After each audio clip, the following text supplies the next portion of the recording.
Hey, this is Jason Molesky. In this example, we'll perform a two-sided test.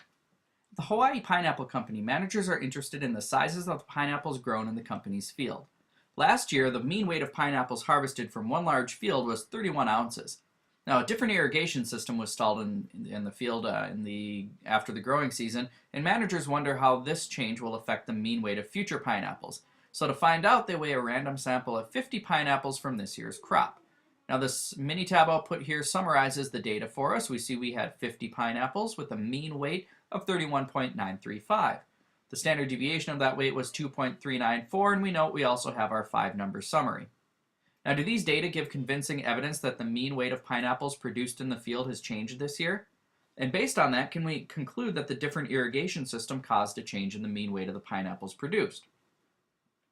Well, we want to perform a test of our null hypothesis mean weight equals 31 against an alternative where the mean is not equal to 31. Again, mu is the mean weight in ounces of all the pineapples grown in the field this year. Because we don't have a significance level, we'll use our standard alpha equals 0.05. Now, if our conditions are met, we should do a one-sample t-test for mu.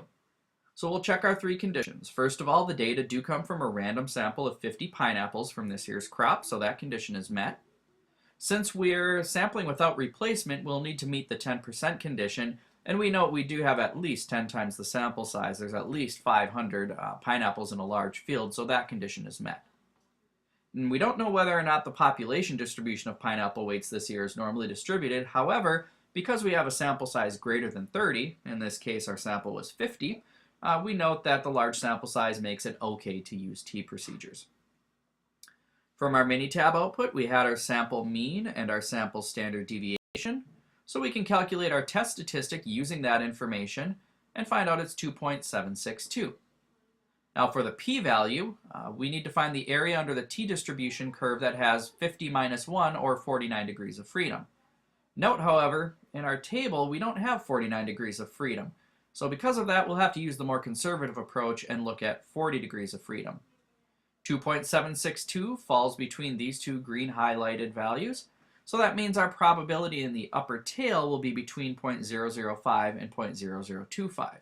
Now here we're doing a two-sided test, which means we need to double that probability. So doubling that gives us 0.01, doubling this value gives us 0.005, so we know our p-value will be somewhere in between those two. We could also use technology using our tcdf function and doubling it to get our exact p-value, and if we do that, we end up getting a p-value of 0.0081, fairly small.